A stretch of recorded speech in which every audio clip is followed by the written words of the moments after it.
تبارك الذي جعل في السماء بروجا وجعل فيها سراجا وقمرا منيرا، وهو الذي جعل الليل والنهار خلفة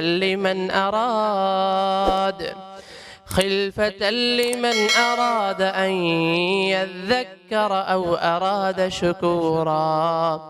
وعباد الرحمن الذين يمشون على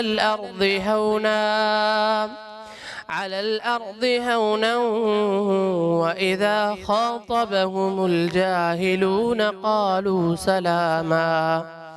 والذين يبيتون لربهم سجدا وقياما، والذين يقولون ربنا اصرف عنا عذاب جهنم إن عذابها كان غراما إنها ساءت مستقرا ومقاما.